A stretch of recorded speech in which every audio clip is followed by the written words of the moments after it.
kan kemarin itu sudah menjelaskan toh terkait infeksi atau peradangan dari dinding jantung seperti perikarditis, endokarditis. Sudah juga dijelaskan terkait kelainan vaskular. Nah, sekarang kita bahas terkait kelainan katup jantung. Tapi sebelumnya kalian on cam dulu deh. Yang bisa on cam dulu. Follow up juga teman-temannya, masa baru 99 yang join.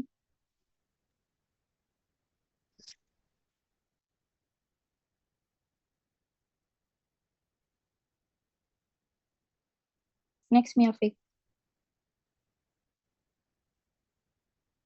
Nah, jadi kita bahas katup jantung dulu, nah anatominya. Nah, jadi untuk katup itu dari di jantung ada 4. Ada katup trikuspid, katup bikuspid, katup pulmo, sama katup aorta. Kan sudah juga dijelaskan ini pasti.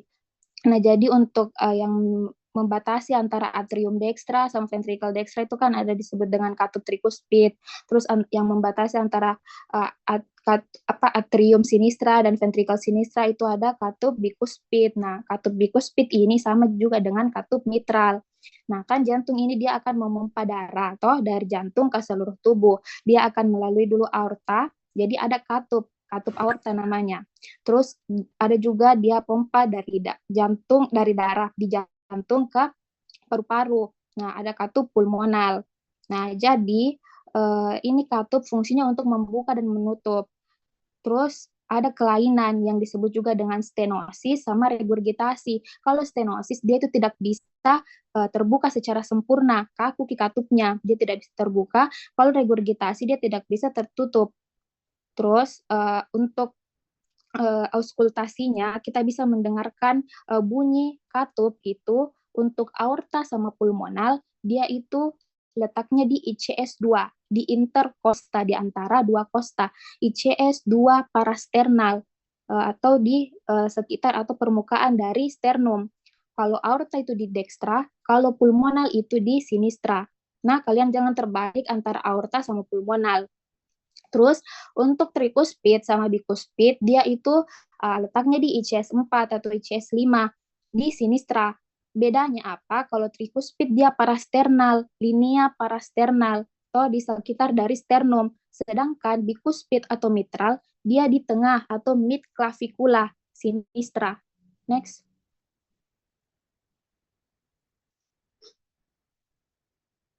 Next topic. Nah, jadi ini letak-letaknya. Kalian hafal saja ini. Ini kan SKD 2, jadi kayak kemungkinan ini toh disuruh aja diagnosis saja. Jadi hafal saja ini letak-letak katupnya. Kalau aorta, ingat saja kalau aorta sama pulmonal dia ICS 2, parasternal.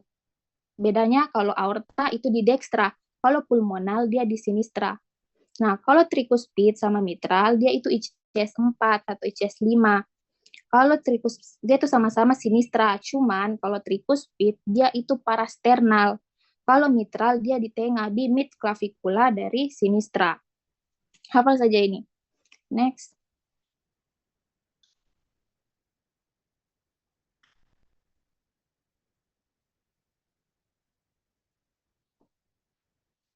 Next topic. Nah, jadi ini fisiologinya. Nah, jadi untuk jantung itu kan ada dua fase, fase pengosongan atau sistolik sama diastolik atau pengisian. Nah, kan kita tahu jantung itu memompa darah dari jantung ke seluruh tubuh, toh. Nah, kemudian bisa juga dari jantung ke paru-paru. Nah, ini disebut juga dengan fase pengosongan atau sistolik. Jadi yang terbuka adalah katup aorta sama pulmonya. Jadi dia itu bersama-sama terbuka katup aorta sama pulmonal, toh dia itu akan membawa darah kayak akan oksigen, toh melalui katup aorta, terus dia diedarkan ke seluruh tubuh. Kalau katup pulmonal, dia itu dibawa ke paru-paru. Nah, kemudian untuk fase diastolik atau pengisian, ingat saja diisi diastolik, toh berarti yang terbuka adalah katup mitral sama trikuspidnya. Karena kan itu jantung, baik itu kaya akan oksigen atau kaya akan karbon dioksida itu dia akan masuk ke jantung. Jadi yang terbuka otomatis katup trikuspid atau mitral atau bikuspid. Nah, ini katup Trikuspid sama bikuspid dia itu bekerja bersama-sama. Jadi dia terbuka, sedangkan untuk aorta sama pulmonal dia itu tertutup. Jadi dia berlawanan cara kerjanya. Jadi kalau aorta sama pulmonal terbuka, pasti trikuspid sama mitralnya itu tertutup. Ya, seperti itu. Next. Nah, jadi ini inti dari materiku, kalian hafal saja letak-letak katupnya tadi itu di mana, ICS berapa, sama dextrakatus sinistra. Kemudian kalian hafal ini, misas sama MSAID. Kalau misas itu sistolik, kalau MSAID itu diastolik. Nah, jadi pertama kita harus tahu dulu di soal, oh ada bunyi murmur. Nah, identifikasi nih dia fase apa, sistolik kah atau diastol. Kalau sistolik, ingat misas. Kalau diastol, ingat MSAID. Terus ingat letak katupnya. Dia di ICS berapa, terus simpulkan apakah dia stenosis atau regurgitasi. Hafal saja dia ini sistolik atau diastolik. Kalau sistolik, misas. Kalau diastolik, MSAID. Nah, apa itu misas? Misas itu dari kata M sama I, mitral insufficiency. Insufficiency itu sama dengan regurgitasi. Kalau SA, dia itu stenosis aortanya, jadi dia tidak bisa terbuka secara sempurna aortanya. Kalau MSAID, ingat dia itu di fase diastolik, dia mitral stenosis atau aorta insufficiency. Nah, contohnya di sini terdengar murmur, terus dia fase apa? Sistolik, berarti singkirkan yang MSAID, yang fase diastolik. Ingat saja misas, kita fokus di misas. Nah, berarti tentukan letak katupnya. Di sini ICS 2 parasternal dextra. ICS 2 parasternal dextra tadi kan ada dua yang ICS 2 parasternal, aorta sama pulmonal. Kalau aorta dia di dextra, kalau pulmonal dia di sinistra. Nah, di sini ICS 2 parasternal dextra, berarti aorta. Tinggal lihat sistolik di sini yang aorta, sini misas toh. Oh, di sini stenosis, berarti diagnosanya stenosis aorta. Begitu saja. Next. Intinya hafal saja misas sama MSAID. Nah, ini ada lagi soal. Ada yang bisa jawab?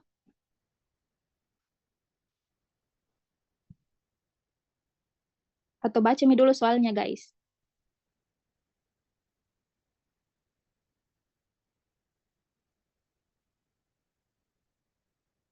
Halo, didengar jika?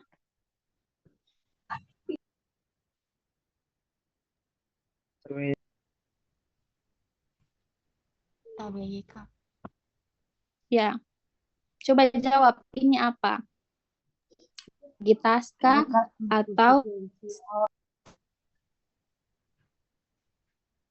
jawab misalnya, jangan dapat PJ. Salah. Kak, insuficiensi aorta. Insufisiensi apa? Insuficiensi aorta. Nah, ya, jadi Cocami, di sini kan ada soal terdengar murmur. Tinggal tentukan dia itu fase apa, sistolika atau diastol. Di sini diastol, berarti kita fokus di MSAID. Nah, di sini tinggal lihat dia itu murmurnya di mana. Di sini ICS 2 parasternal dextra. Lihat nih katup apa yang berada di ICS 2 parasternal dextra. Di sini aorta. Nah, di sini lihat nih di MSAID yang mana di sini aorta, di sini tertulis insufisiensi, berarti diagnosanya itu aorta insufisiensi. Nah, Kak, bagaimana itu Kak? Misalkan sistolik toh, misal. Terus di situ di soal dikatakan terdengar murmur dia murmur sistolik pada ICS 4 linea parasternal sinistra. Kan di sini hanya misas gitu, hanya mitral insufisiensi sama stenosis dan stenosis aorta, tidak ada trikuspid. Nah, jadi untuk ini misas sama MSAID dia itu mitral sama dengan trikuspid. Kalau aorta sama dengan pulmo. Nah, jadi kalau seperti kasus tadi ada murmur sistolik ICS 4 linea parasternal sinistra. Berarti kita fokus di misas. Terus mitral itu sama aja dengan trikuspid. Berarti diagnosanya adalah trikuspid insufisiensi atau trikuspid regurgitasi. Itu juga. Oke, next.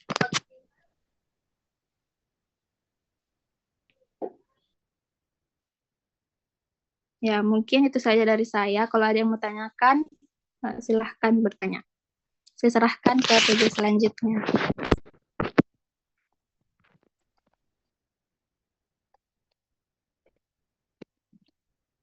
Oh, oke. Jadi sekarang lagi kita bahas terkait dengan gagal jantung. Jadi sebenarnya itu gagal jantung itu apa? SKDI-nya kalau nggak salah itu dia tiga, baik itu 3A ataupun 3B. Next. Jadi sebenarnya itu gagal jantung itu eh, bukan merupakan diagnosis patologis tunggal. Jadi dia itu sebenarnya eh, banyak gejalanya. Nah, salah satunya itu dia eh, gejalanya itu bisa karena adanya apa? Asites ataupun udem di ekstremitas. Nah, itu sebenarnya eh, apa tanda atau gejala dari gagal jantung. Nah, Kak, kalau misalnya ini kan kalau misalnya menurut eh, Universal Heart Failure itu dia menyatakan bahwa eh, gagal jantung itu sindrom klinis dengan adanya tanda atau gejala yang disebabkan dari abnormalitasnya dari struktur ataupun dari struktur atau fungsi dari jantung itu sendiri. Tapi harus ada bukti objektifnya. Contohnya apa? Misalnya ada peningkatan kadar peptida ataupun bukti objektif, misalnya ada kongestif paru ataupun bisa juga karena sistemik. Nah, jadi kalau menurutnya nih, kalau definisi lainnya itu gagal jantung itu yang suatu sindrom klinis yang kompleks yang didasari karena ketidakmampuan itu jantung memompa darah ke seluruh tubuh secara adekuat. Next. Nah, kalau misalnya ini eh gagal jantung sebenarnya itu bisa kita bagi dua menurut gejalanya. Nah, tapi gejalanya ini tidak selalu eh, apa? Tidak selalu ini terus yang muncul bisa karena dua-duanya ataupun salah satunya. Nah, kalau misalnya gagal jantung kiri itu dia eh, bisa juga gejalanya itu karena kekurangan oksigen, jadi bisa karena sesak napas. Kalau misalnya gagal jantung kanan itu paling sering dia itu eh, terkena bisa dilihat eh, distensi vena jugularnya ataupun ada refleks hepatojugularnya, jadi bisa menyebabkan hepatomegali dan juga ada edemnya ataupun bisa juga ada asitesnya itu sendiri. Jadi kalau digolongkan itu tidak selalu ada ini gejala, bisa gejala yang muncul dua-dua ataupun salah satunya. Next. Nah, kalau misalnya klasifikasinya itu dia banyak klasifikasinya. Nah, salah satunya itu dia dari fungsionalnya dari si pasien. Nah, di sini menurut NIHA itu atau New York Heart Association itu eh, dia bagi ke atas 4 kelas. Nah, yang pertama ini kelas pertama ini dia itu tidak menyebabkan sesak napas, kelelahan atau berdebar. Jadi eh, dia apa? Tidak ada yang dia rasakan gejalanya atau simptomatik. Nah, kalau kelas 2 dia itu nyaman di saat istirahat. Jadi kalau misalnya dia lakukan aktivitas sehari-hari eh, ya itu bisa menyebabkan sesak napas, kelelahan ataupun berdebar. Nah, adapun kalau misalnya kelas 3 dia ini eh, nyaman di saat istirahat, tapi eh, kalau misalnya dia lakukan aktivitas fisik yang ringan itu langsung tiba-tiba ada lagi gejalanya. Nah, kalau misalnya itu kelas 4 itu dia eh, terdapat nih gejalanya itu meskipun pada saat istirahat. Next. Nah, kalau misalnya dia eh, bisa juga kita kelompokkan berdasarkan fraksi ejeksi ventrikel kiri. Jadi apa maksudnya itu? Jadi dia itu eh, ada berapa kekuatannya ventrikelnya itu saat memompa. Jadi kita bisa bagi berdasarkan fraksi ejeksi ventrikelnya. Bisa dilihat di sini. Nah, sebenarnya ini kalian tidak perlu terlalu hafal karena bukan ranah tak di sini. Next. Nah, ini cara diagnosisnya dari gagal jantung itu sendiri. Jadi kita harus melihat tiga. Yang pertama gejalanya, contohnya yang mana? Gejalanya itu yang apa? Kita temukan dari pasien, misalnya sesak napas, kakinya itu udem, dan juga bisa terdapat letih. Adapun tandanya itu eh, kita dapatkan di bagian apa badannya pasien, misalnya peningkatan eh, vena jugularis, misalnya ada rongki paru. Kalau misalnya kita lakukan stetoskop, dan terakhir itu paling penting itu tanda objektifnya dari tanda objektifnya, misalnya ditemukannya abnormalitas dari struktur dan juga fungsi jantung. Nah, di sini kita bisa lihat kalau misalnya algoritmanya itu untuk pasien yang dicurigai gagal jantung di sini. Intinya itu bisa kita lakukan eh, penilaian dari eh, apa eh, natriuretiknya, peptidanya itu meningkat atau tidak, atau bisa lakukan ekokardiografi. Jadi sebenarnya ini eh, apa diagnosis pastinya itu untuk gold standarnya dari pasien gagal jantung itu sebenarnya kita lakukan ekokardiografi. Kita bukan bukan elektrokardiografi, tapi ekokardiografi. Jadi kita lihat jantungnya melalui eh, eko, melalui kayak apa, USG, melalui USG jantung. Jadi kita lihat di situ. Nah, kalau misalnya eh, ada ini di USG jantung itu ada terlihat bagaimana fraksi ejeksinya. Nah, kalau misalnya kita konfirmasi bahwa eh, pasien itu gagal jantung, maka kita akan bagi bagi tiga lagi sesuai dengan klasifikasinya. Jadi klasifikasinya itu yang kita bagi dari fraksi ejeksi ventrikel kirinya. Apakah dia kurang dari 40% ejeksinya, ejeksi ventrikel kirinya, atau 41 sampai 45% atau lebih dari 50%. Nah, setelah itu kita eh, lihat apa faktor pencetusnya, dan juga kita mulai pengobatannya. Next. Nah, ini adapun tanda dan gejalanya. Nah, sebenarnya ini ada tanda tipikal dan juga spesifik. Nah, tipikal itu terbagi dua, ada yang tipikal itu sendiri, ataupun ada juga kurang tipikal. Nah, contohnya tipikal itu dia sesak nafas, atau ada ortopnea, ada juga PND, paroxysmal nocturnal dyspnea. Jadi ini artinya ini dia bangun eh, karena sesak nafasnya itu sendiri.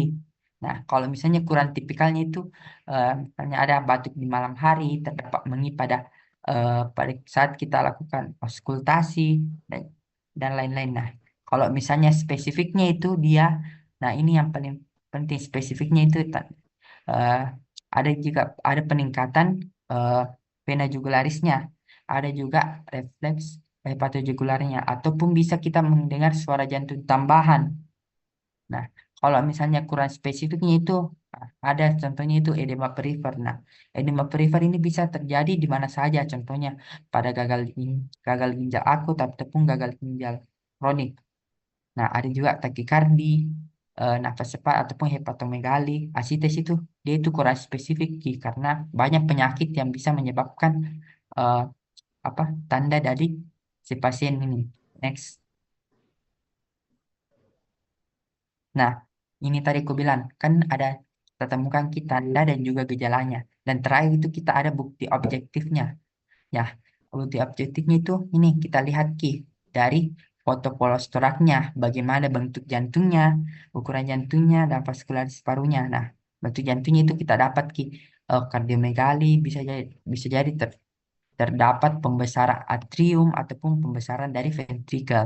Nah, yang kedua EKG-nya. Nah, EKG-nya juga bisa kita lihat apakah kita dapat pulmonal ataupun mitral, ataupun bisa kita em, menemukan pembesaran ventrikel kiri ataupun ventrikel kanan. Nah, kalau misalnya dari laboratorium itu kita dapatkan dari biomarker. Nah, contohnya itu biomarkernya ini NP, natrium peptide. Nah, yang paling eh, gold standarnya itu ekokardiografi. Nah, ini paling gold standarnya. Jadi bisa kita menilai fungsi sistoliknya ataupun fungsi dari diastolik dari left ventricle. Nah, adapun pemeriksaan lainnya ini eh, hanya kalian tahu saja begitu. Next. Nah, ini pemeriksanya. Nah, yang pertama itu EKG. Jadi EKG itu kita bisa melihat frekuensi jantungnya. Kita juga bisa menyingkirkan apakah ada gangguan irama jantung, hingga etiologi dari eh, apa gagal jantung itu sendiri. Nah, kalau misalnya dari X-ray itu ya fototoraks, kita lihat ki ada apakah ada kongesti parunya, efusi pleuranya, dan juga kita bisa melihat kardiomegalinya. Nah, kalau misalnya AGD atau analisis gas darah itu kita melihat eh, apa oksigenasinya ataupun em, pH-nya dalam darah. Nah, keempat itu adalah pulsi oximetri, ini sebenarnya pengganti dari EGD. Jadi itu kita mengukur kadar oksigennya di pasien. Nah, kelima itu peptida, peptida natrium. Nah, ini sebenarnya ini tidak terlalu spesifik, bukan kompetisi tak sebenarnya. Nah, yang keenam itu ekokardiografi. Nah, ini ekokardiografi kan eh, sebenarnya itu sebagai keharusan untuk pada pasien yang kita curigai ataupun terdiagnosis dari gagal jantung. Next. Nah, kalau ini tata laksananya, nah kalian lihat ini, nah tata laksananya itu sebenarnya kalau gagal jantung itu kan kalau di sini makanya ada gagal jantung kronik ataupun gagal jantung akut. Nah, kalau kronik itu pasti gejalanya itu lama nih masku sejak 3 bulan yang lalu, intinya secara tidak tiba-tiba. Nah, kalau misalnya tata laksananya itu sebenarnya banyak. Yang pertama itu kita kasih ki penghambat sistem renin, angiotensin, aldosteron.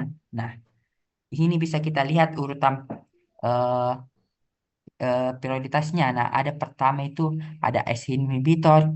Contohnya apa? Captopril. Ada juga kita kasih ARNI dan juga kita kasih ARB.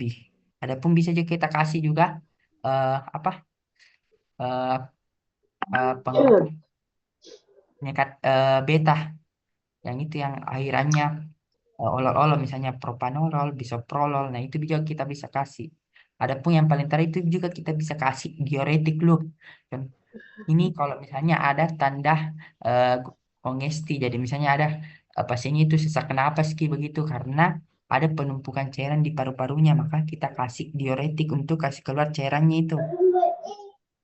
Adapun obat tambahan itu yang bisa kita lihat kalau misalnya ada faktor risikonya itu eh, etiologinya itu ada karena atrium fibrilasi, nah kita kasih antikoagulan dan sebagainya. Jadi sebenarnya tata laksana gagal jantung itu eh, kompleks sekali Ki, tergantung dari gejala dari si pasien. Next.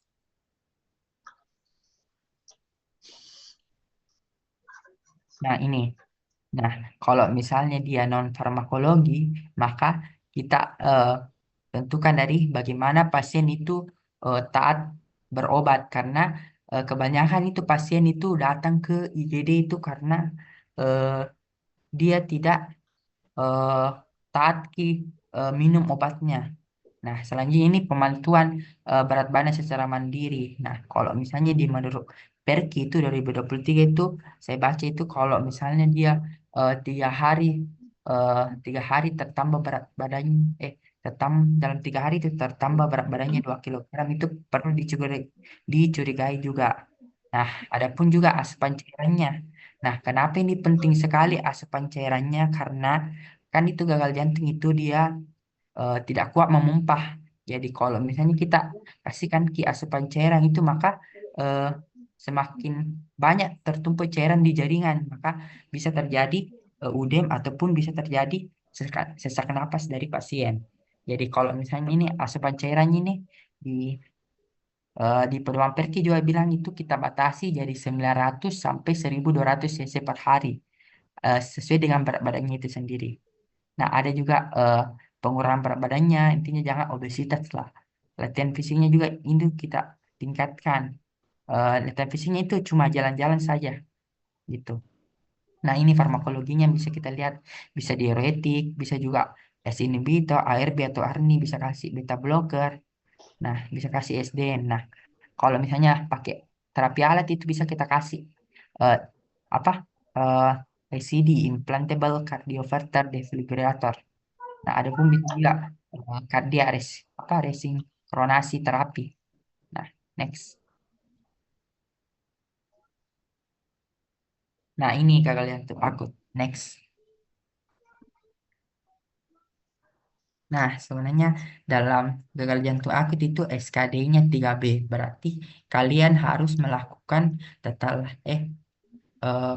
pengobatan awal, tetapi S3B ini dia bersifat emergensi. Jadi sebenarnya kalau di soal itu kita bisa lihat apakah SKD ini tiga atau tiga itu dari eh, skenario soalnya. Nah, kalau misalnya itu dia SKD 3B pasti dia itu gawat darurat, maka di soalnya itu akan bilang dilarikan ke IGD. Nah, ingat gitu.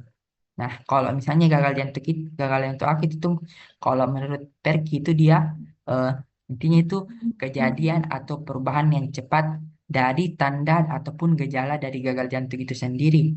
Nah, bisa berujung apa? Berujung rawat inap ataupun bisa ke IGD. Nah, sebenarnya ini khasnya itu kalau di soal soal itu biasa itu dia tampilkan Batavia atau Batavia. Tapi ini sebenarnya ini karena dia ada penumpukan cairan di vaskularisasi di paru-parunya. Nah, adapun klasifikasinya itu terbagi dua, ada akut on coronit ataupun de novo. Jadi kalau misalnya akut on coronit itu dia ada memang nih riwayat gagal jantungnya dan juga terdapat faktor pencetusnya. Adapun de novo itu dia tidak ada riwayat gagal jantungnya sebelumnya, tetapi ada penyebab akutnya. Oke, next.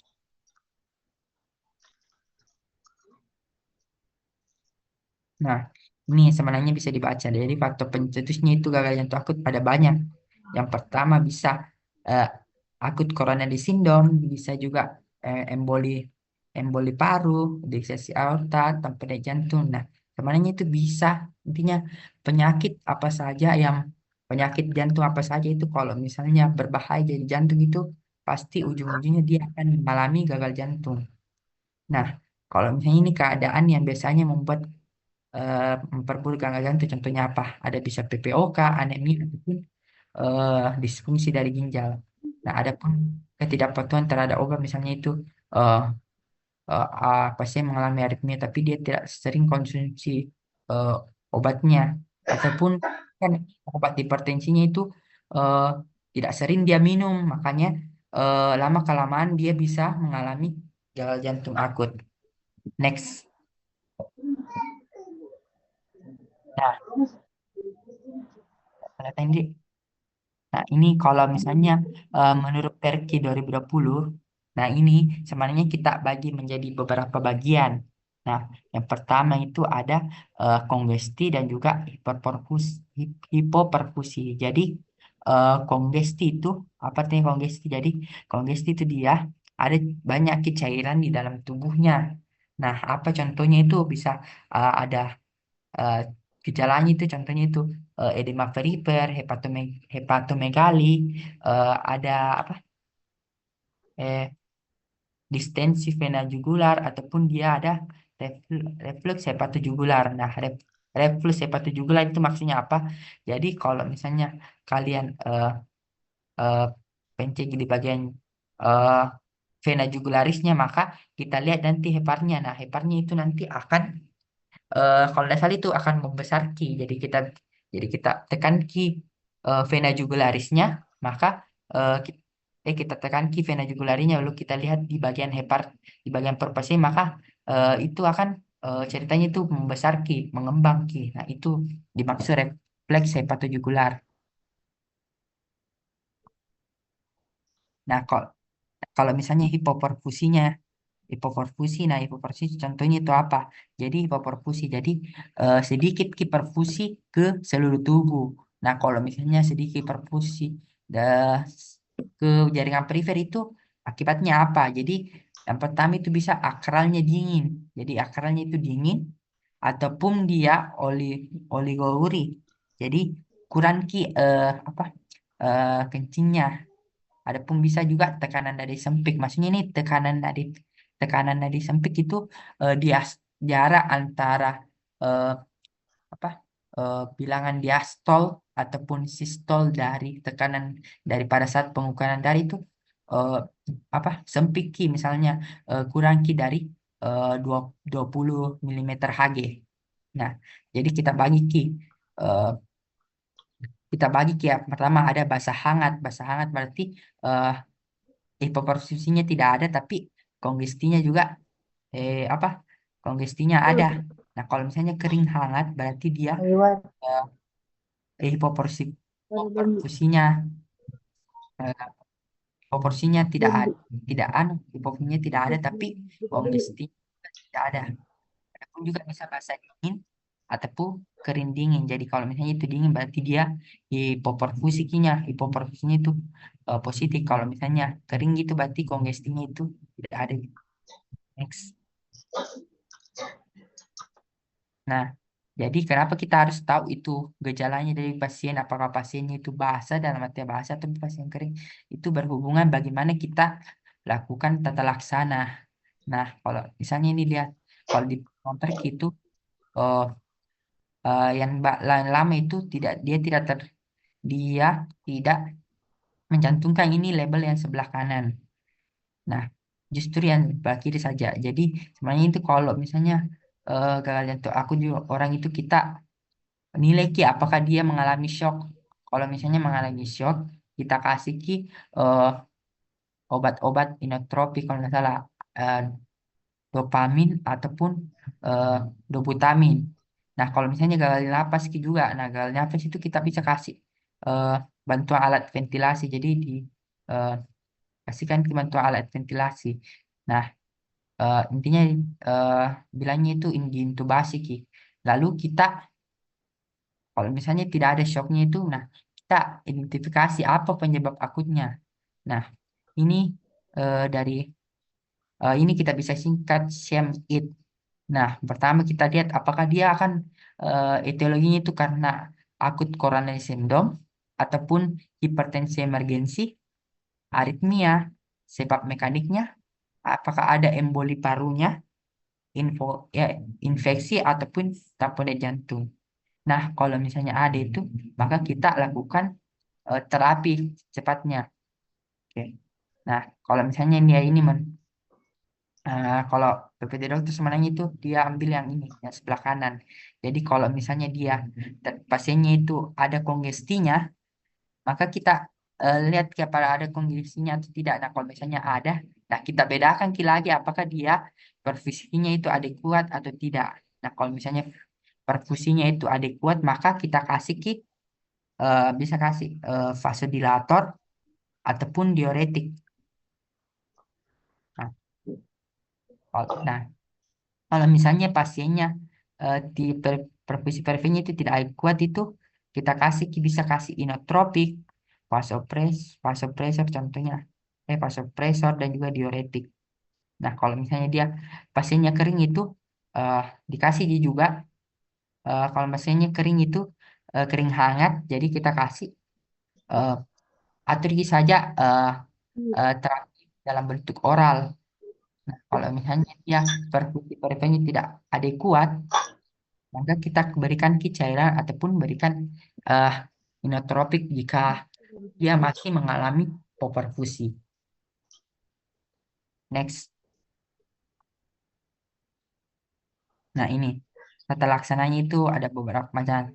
Ada beberapa macam. Yang pertama itu kita bisa kasih terapi oksigen. Nah, ini terapi oksigen itu jadi kita kasih sungkup. Jadi kita kasih sungkup baru kita kasihkan oksigen. Nah, sungkupnya itu tergantung seberapa kita lihat di oximeternya kita lihat di saturasi oksigennya. Nah, kalau misalnya dia saturasi oksigennya kurang dari 90%, maka bisa juga kita kasih. Ataupun kalau misalnya dalam PO2-nya itu kurang dari 60 milimeter Hg, maka bisa juga kita kasih. Ataupun kalau misalnya kita lihat pasien itu bilang, oh sesak nafas itu pasien, berarti kita kasih saja oksigen, masker, masker oksigen. Nah, yang kedua itu kita bisa kasih diuretik kalau misalnya ada kongestinya. Bisa kita kasih furosemid 20 sampai 40 miligram IV secara bolus. Jadi bolus artinya itu langsung kita kasih di bagian infusnya. Oke, yang ketiga itu vasodilator. Nah, vasodilator berarti dia apa?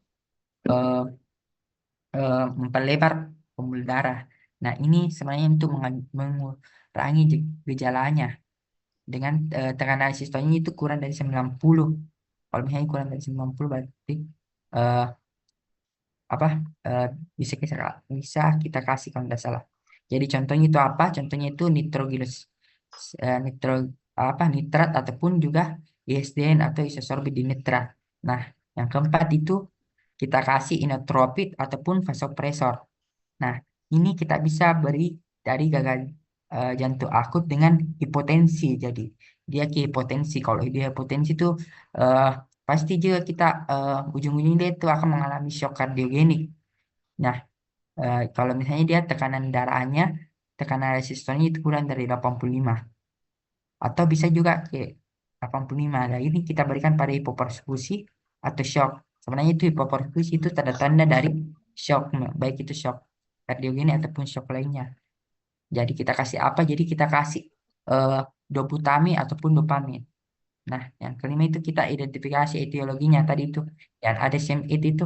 Nah, kita kasih kita cari etiologinya. Kalau misalnya dia ada ACS-nya, maka kita tangani juga ACS-nya juga. Kalau misalnya ada hipertensinya, kita kasih eh, obat anti hipertensi IV intravena kepada anemia, penyebab mekanik akutnya ataupun ada embol parunya. Next. Nah, intinya kalau jantung itu eh kita lihat dari gejala, tanda ataupun bukti objektifnya. Biasa itu paling sering kita lihat di bagian fototoraksnya ataupun EKG. Jadi kalau misalnya di fototoraks kita lihat apakah dia mengalami kardiomegali, kardiomegali atau kardiomegali salah satunya itu dia bisa juga mengalami eh, ventrikelnya membesar. Yang besar itu contohnya apa? Kita lihat fototoraks itu ya, ventrikel kalau kirinya itu besar, maka kita lihat eh, eh, apexnya itu tertanam. Kalau misalnya dia ventrikel kanannya itu besar, maka apex dari jantungnya itu terangkat. Nah, kalau misalnya eh, kita lihat dari atriumnya membesar atau tidak. Nah, kalau misalnya kita lakukan EKG itu, nah kalau misalnya kita mau lihat apakah atriumnya mengalami pembesaran, maka kita lihat dari gelombang P-nya. Apakah ada gelombang P pulmonal ataupun P mitral. Nah, kalau misalnya kita melihat dari apakah mengalami pembesaran ventrikel kiri ataupun ventrikel kanan, ya kita melihat dari mana? Dari eh, sadap V1, V1, V2 ataupun V6-nya. Oh, mungkin itu dari saya. Saya serahkan ke PJ selanjutnya.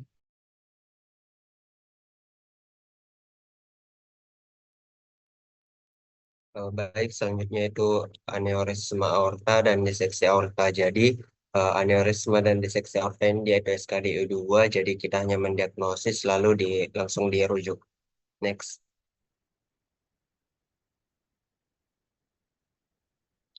Nah, jadi aneurisma itu dia adalah pelebaran yang tidak normal pada aorta. Nah, pelebarannya itu lebih dari 50% dari ukuran normal. Nah, berapa ukuran normalnya? Kalau aorta ascendens dan arcus aorta itu dia 3 cm. Kalau aorta descendens dan aorta thoracalis itu 2 sampai 2,3 cm. Sedangkan aorta abdominalis dia itu 1,7 sampai 1,9 cm. Nah, faktor resikonya terjadinya aneurisma aorta ini apa saja? Itu ada penyakit jaringan ikat, contohnya adalah sindrom Marfan. Nah, kemudian hipertensi, aterosklerosis. Nah, hipertensi sama aterosklerosis ini dia bisa nakasi lemah, ini pembuluh darah, makanya dia bisa terjadi pelebaran. Nah, kemudian ada riwayat keluarga, bisa diturunkan secara genetik. Nah, kemudian untuk tipenya aneurisma aorta ini ada dua, ada fusiform dan sakular. Kalau dia fusiform dia itu kalau dia fusiform dia itu kedua sisi di kedua sisi dari pembuluh darah, sedangkan kalau sakular dia itu hanya satu saja, baik di sebelah kiri ataupun di sebelah kanannya itu pembuluh darah. Next. Nah, kemudian untuk manifestasi klinisnya itu dia Bisa ada aneurisma aorta thoracalis ataupun aneurisma aorta abdominalis. Nah, gejalanya itu dia ada nyeri dada, batuk, dan sesak kalau di aorta thoracalis. Sedangkan aorta abdominalis itu dia ada nyeri perut dan massa pulsatil di perut. Apa itu massa pulsatil? Jadi eh, ada massa di perutnya. Kalau diraba itu massa dia ada denyut yang dirasakan. Nah, kemudian untuk pemeriksaan penunjangnya itu bisa dilakukan fototoraks. Nanti dapatkan pelebaran pada aortanya yang ini, yang di atas. Nah, kemudian untuk gold standarnya itu ada angiografi, sehingga bisa dilihat di arteri mana yang terjadi aneurisma. Contohnya pada gambarnya ini dia di aorta abdominalis yang ini. Next. Nah, kemudian diseksi aorta.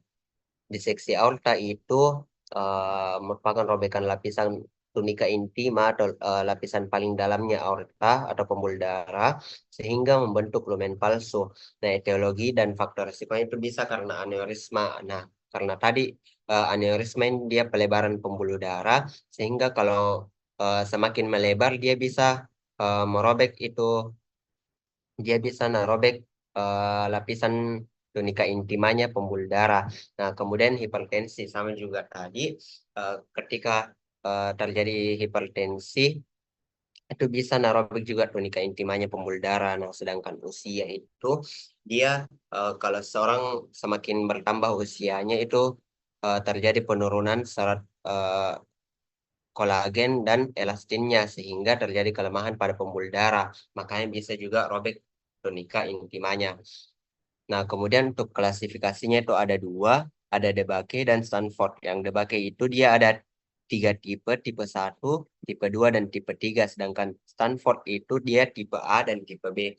Nah, kalau Debake tipe 1 itu dia mencakup ke aorta ascendens sampainya di descendens.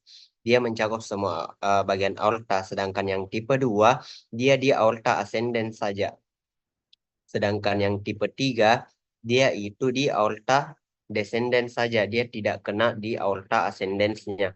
Sedangkan kalau yang Stanford tipe A-nya itu dia mencakup aorta ascendens dan aorta descendens. Sedangkan tipe B-nya itu dia aorta descendens saja, dia tidak kena di aorta ascendensnya. Next. Nah, untuk manifestasi klinisnya itu dia khas sekali, biasa di soal dibilang nyeri dada seperti dirobek. Nah, di sini bisa juga bersifat tajam, tercabik, ataupun tersayat. Nah, kemudian nyeri dadanya itu di anterior pada diseksi aorta yang tipe A tadi, yang tipe Debake tipe Stanford tipe A yang mencakup di aorta ascendens dan aorta descendens. Sedangkan yang tipe B itu dia hanya di nyeri punggung.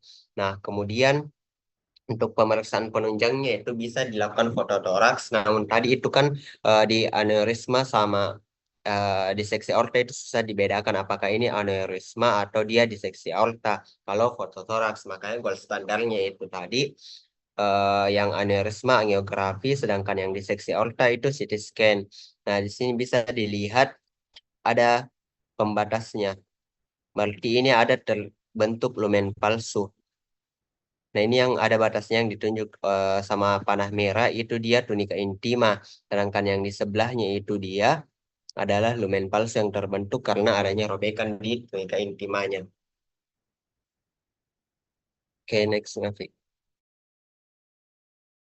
Mungkin hanya itu, saya serahkan ke page selanjutnya.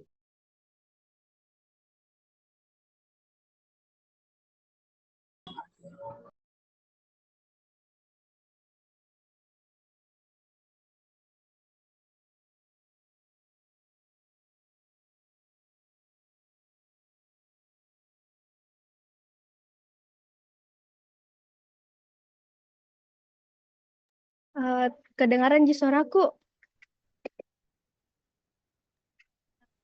Tapi ya Kak,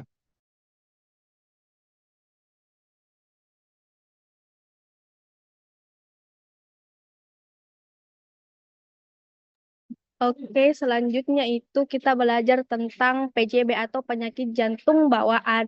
Jadi kalau PJB ini kan dia SKDI-nya 2. Berarti kita cuma sampai untuk tahu apa diagnosisnya sama tahu anatomi apa yang bermasalah di sana. Jadi kita juga harus tahu pempisnya, pempis apa yang bisa ditemukan nanti di sana. Coba di next.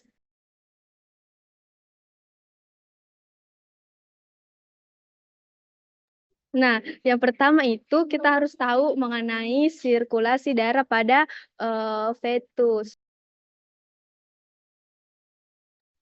Jadi kalau pada fetus itu dia beda sirkulasi darahnya dengan orang yang sudah lahir, maksudnya orang yang sudah lahir. Nah, jadi pada fetus itu yang masih dalam kandungan, dia akan dapat darah yang kaya akan nutrisi dan juga oksigen dari mamanya. Ini kan bayi dalam kandungan toh, jadi dia dapat nutrisi dan oksigen itu dari mamanya. Lewat mana? Lewat plasenta. Nah, ini ada plasenta di sini toh, jadi di situ kita dapat oksigen dan juga nutrisi. Nah, darah dari plasenta ini nantinya akan dialirkan melalui vena umbilikal. Nah, lalu nanti mereka bersatu di vena porta, kemudian menuju ke vena cava inferior, lalu masuk ke vena cava inferior, lalu ke atrium kanan. Nah, dari vena cava inferior ini, dia kan nanti vena cava inferior itu dia kaya akan oksigen. Lalu nanti mereka bakalan bercampur dengan darah dari vena cava superior yang miskin oksigen di atrium kanan. Jadi ketemu gitu vena di darah dari vena cava superior sama inferiornya di atrium kanan. Nah, jadi habis itu mereka bakalan dibawa lagi ke ventrikel kanan, lalu menuju ke arteri pulmonal. Nah, dari vena pulmonal nanti tuh kan balik nih, dari vena pulmonal itu akan menuju ke ventrikel kiri, lalu akan dialirkan melalui aorta. Tapi ingat, darah dari paru-paru itu belum ada oksigennya. Belum ada oksigen di sana. Jadi oksigennya lewat mana? Makanya dia butuh darah yang kaya akan oksigen untuk dialirkan ke seluruh tubuh. Jadi oksigennya nanti itu dia dapat dari arteri pulmonalis. Makanya ada dibilang ductus arteriosus. Ada ductus arteriosus yang hubungkan antara arteri pulmonalis dengan aorta, sehingga darah di sana akan kayak nanti oksigen, ada nanti oksigennya karena memang dari paru-paru itu belum ada oksigen di sana. Jadi orang kalau sudah dilahirkan, ductus arteriosus sama vena umbilikal ini akan berubah menjadi ligamentum. Jadi mereka akan tertutup itu untuk sirkulasi normalnya. Namun pada beberapa kasus, coba di next. Ada yang tidak tertutup, ada yang tidak bisa tertutup. Nah, itu dibilang ada penyakit jantung bawaan atau PJB. Nah, PJB ini kita bagi 2. Ada sianotik sama asianotik. Sianotik itu artinya dia biru, sedangkan asianotik itu tidak biru. Berarti maksudnya biru di sini itu adalah badannya yang warna biru. Nah, kalau dia asianotik itu ada PDA, ASD sama VSD. Sedangkan kalau dia sianotik kan dia biru, badannya ada TOF atau tetralogy of valor sama TGA. Nah, dijelaskan satu-satu. Kalau yang pertama itu ada PDA. PDA itu dia adalah patent ductus arteriosus. Patent ductus arteriosus itu PDA. Nah, dia kan masalah di ductus arteriosusnya. Paten tidak tertutup, kan harus tadi tertutup toh, tapi dia tidak tertutup pada kasus ini. Jadi pada saat dilahirkan itu tidak ada perubahan di ductus arteriosusnya, yang seharusnya dia harus berubah jadi ligamen seperti yang dikatakan tadi sebelumnya. Nah, makanya nanti didapatkan klinisnya itu kayak tergantung defeknya, bisa juga dia asimptomatik sebenarnya, terus ada juga gangguan tumbuh kembang, bisa ISPA berulang, dan juga bisa sesak nafas. Nah, kalau nanti di auskultasinya didapatkan bunyi terdengar pada semua fase, baik itu sistolik maupun diastolik, dan dia ini ada nanti dibilang murmur continue. Guys, ini khas sekali di soal. Kalau bilang murmur continue di soal, nah kalian langsung pilih, oke ini PDA ini. Kalau dia ada yang bilang murmur continue. Jadi itu kalau kasus-kasus PJB itu ada semua nanti khas-khasnya di auskultasinya, sehingga kalau semisal ada nanti bunyi di soal, semisal bunyi ini, kalian sisa hafal. Jadi oh pasti ini Kalian bisa Mi kayak hafal di luar kepala Mi kalau begitu. Nah, terus yang kedua itu ada ASD, toh. Nah, ASD itu eh, atrium septal defect. Dan jadi di sini dia masalah di septum atriumnya atau di dinding antara atrium kanan sama atrium kiri. Jadi itu di sini ada lubang di sana. Dia kayak baku sambung gitu atrium kanan sama kirinya. Kan harusnya dia tidak baku sambung toh, tapi pada kasus ASD ini ada lubang di sana. Jadi terdapat celah atau lubang di septalnya. Sehingga untuk klinisnya itu dia asimptomatik sih sebenarnya bisa juga, tapi bisa juga dia ada cepat capek ya anaknya, terus ada gangguan tumbuh kembang, sering juga ispa, tapi ini ispanya tergantung besar defeknya itu bagaimana. Nah, lalu apa yang didapat di auskultasinya, dia kan ini kayak left to the right, jadi tekanan di jantung kiri itu selalu dominan dibanding tekanan di jantung kanannya. Jadi darah dari kiri selain dari ventrikel kiri ke atrium kanan ini juga makanya didapatkan pembesaran atrium kanan atau hipertrofi ventrikel kanan. Jadi kan itu ada juga katup pulmo dan aortanya itu yang harusnya tertutup bersamaan, tapi karena terlalu banyak darah di ventrikel kanannya sehingga di aorta itu nanti numpuk di sana dan pulmonalnya tetap dan pulmonalnya terlambat kita tutup, makanya di situ ada khasnya namanya 30 Wedley Split and Fix. Itu khasnya kalau ASD. Atau kalau PDA tadi ada murmur continue, kalau di ASD itu ada dibilang Wedley Split and Fix. Nah, terus yang ketiga ya untuk asianotik itu ada VSD tadi. Kalau atrium sekarang ini ventrikelnya. Nah, di situ ada celah di ventrikel kanan sama kirinya. Ada lubang di sana. Jadi nanti yang terjadi di situ adalah tekanan jantung kanannya ini lebih rendah dibandingkan di kiri sehingga darahnya itu banyak di ventrikel kiri. Makanya nanti ada hipertrofi ventrikel di situ. Jadi terus ada juga auskultasinya nanti didengerin, dicatat ada turbulensi di seluruh fase sistolik. Makanya di situ dibilang pansistolik kalau VSD. Jadi toh kalau PDA tadi ada murmur continue, kalau di ASD tadi itu ada Whitley split and fix, sedangkan kalau VSD itu ada pansistolik. Jadi guys, kalau misal di soal ada mi bilang bunyi nana bunyi pansistolik berarti oh ini VSD. Terus kalau bunyi nana bilang bunyi murmur continue, oh berarti ini PDA gitu. Nah, untuk yang kedua itu ada sianotik. Sianotik berarti biru ke badannya. Ada TOF sama TGA. Kalau dia TOF itu yang pertama untuk anatominya dia ada ventricular septal defect, ada pulmonary stenosis, ada aortic overriding sama right ventricle hypertrophy. Dan khasnya di soal ini yang 4. Biasanya kalau TOF itu biasa juga tanyakan ini yang 4 ini guys, yang 1, 2, 3, 4 ini. Apa klinisnya? Tentunya anaknya tampak biru. Kan dia sianotik toh. Dan dia menete terputus dan sesak saat menete atau menangis. Dan dia di klinisnya juga ini TOF. Dia klinisnya ini juga bisa naik di soal. Begitu yang bisa khas-khas di situ. Nah, khasnya juga di soal, dia sering jongkok saat sesak. Karena kenapa? Kalau jongkok itu kan terjadi peningkatan tahanan perifer. Makanya jadi sesaknya itu berkurang sesaknya. Dan nanti kalau di TOF itu yang paling lebih khas lagi di soal ada bilang boot shape. Nanti aku jelaskan nih tentang boot shape-nya. Terus yang kedua itu yang di sianotik dia ada TGA.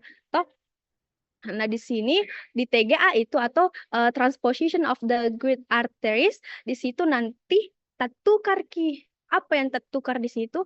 Jadi di TGA itu aorta dan arteri pulmonarisnya terbalik. Harusnya tidak. Jadi kayak salah lubang ini 2. Toh, jadi arteri besar yang harusnya pompa darah ke ventrikel kanan lalu ke paru, dia malah pompa ke seluruh tubuh. Nah, jadi untuk lebih jelasnya, itu kan ada 2 arteri besar toh yang keluar dari jantung, ada aorta sama arteri pulmonalis. Nah, dia ini pada kasus TGA dia terhubung ke ventrikel yang salah. Normalnya itu kan aorta ke ventrikel kiri nanti, terus arteri pulmonalis nanti ke ventrikel kanan. Tapi kalau di TGA terbalik guys, dia tak balik Maka darah yang kayak oksigen dari jantung itu tidak bisa Ki beredar ke seluruh tubuh dan darah yang miskin oksigen kembali Ki ke jantung tanpa mendapatkan oksigen dari paru-paru. Karena kenapa? Karena mereka tadi tertukar Ki lubangnya. Makanya dibilang transposition. Nah, terus untuk klinisnya itu biru sejak lahir dan juga bisa juga ada bisa ada sesak bisa juga tidak. Tapi kalau TGA ini sudah lumayan parah kasusnya kalau sudah TGA anaknya orang. Bisa di next. Nah, ini untuk klinisnya. Nah, auskultasi tadi kalau dia PDA dibilang murmur kontinu. Itu yang paling khas sekali. Nah, kalau di ASD ini ada Whitley, split, and fix. Toh, ini. Terus kalau di VSD itu ada murmur pansistolik. Toh ada murmur pansistolik. Kalau TOF ada murmur ejeksi sistolik. Dan kalau TGA itu murmur ejeksi kalau auskultasinya di TOF sama TGA itu tidak terlalu khas, tapi yang khas di sini di antara TOF sama TGA itu dia di gambaran X-ray-nya. Nah, yang paling khas sekali kalau di TOF sama TGA. Jadi guys, kalau semisal dari sepengalamanku itu kalau soal-soal tentang sianotik itu dia biasanya khas di auskultasinya, sedangkan kalau soal-soal yang bahas tentang sianotik itu yang ini TOF sama TIA dia khas di X-ray-nya. Nah, coba di next. Nah, ini kalau TOF itu nanti ditemukan ada boot shape. Guys, kalau kalian sudah dapat soal ada bilang boot shape berarti fix dia TOF. Toh, terus kalau di TGA dia tuh kayak telur Ki jantungnya. Nah, namanya tuh egg on site heart atau bisa juga peningkatan vaskular paru. Jadi kalau di ASD itu PDA tidak ada di gambaran ekstranya yang khas, tapi kalau di ASD itu dia ada pembesaran di atrium dan juga ventrikel kanannya. Makanya nanti tuh di ASD itu ini apex jantungnya ini tak angkat Ki.